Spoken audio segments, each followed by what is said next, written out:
pour la Nuit Blanche 2012 à Paris.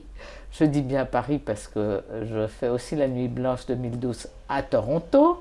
Donc à Paris, je présente une performance vidéo et son en 3 parties.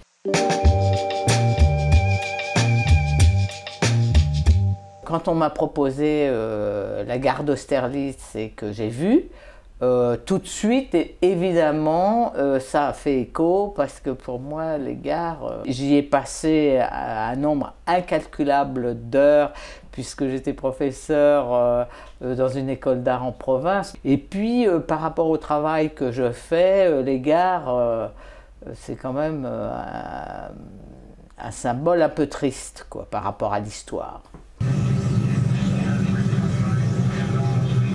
Donc moi je serai sur scène avec des ordinateurs et sur un son un peu machinique, répétitif, etc.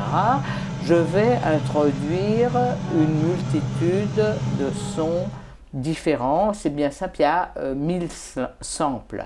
Donc je serai aux machines et je vais manipuler les boutons, je vais improviser live à l'intérieur de cette fréquence sonore très basse. Et pendant ce temps, il y a une vidéo qui passe, que j'ai réalisée, une vidéo de 45 minutes. La performance dure 45 minutes. Au niveau de la vidéo, je fonctionne un peu de la même manière qu'avec le son. C'est-à-dire d'abord j'établis un drone, c'est-à-dire une image qui va rester, enfin une image filmique. Et il s'agit d'un feu d'artifice que j'ai filmé pour l'inauguration du Centre Pompidou-Metz, et c'est un feu d'artifice du groupe F qui est extrêmement ralenti, et c'est comme j'ai filmé la nuit avec une petite caméra HD, voilà, c'est plutôt, on va dire, rougeoyant et noir. Et tout le reste est en noir et blanc, et ce sont des superimpositions qui vont venir petit à petit troubler cette image de feu d'artifice et créer une sorte de tension où toutes les images vont être perturbées.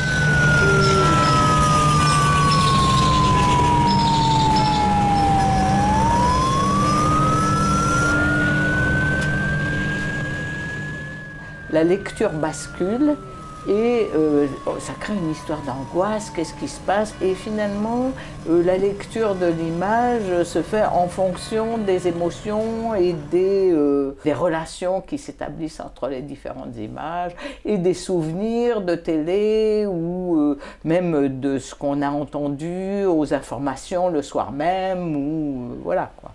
En fait, ce que je cherche, c'est à faire une confidence aux spectateurs et à partager une sorte, parce que même dans les moments les plus festifs, c'est finalement dans les moments les plus festifs qu'on se ressent vraiment seul et qu'on a une espèce d'angoisse sur lesquelles on aimerait bien mettre des mots et qu'on essaye de cacher ou d'oublier dans l'alcool ou des produits ou en dansant ou en criant trop fort ou en surconsommant de l'image. Donc c'est un peu de ça dont je parle finalement, de tout ce qu'on a en nous mais qu'on veut oublier.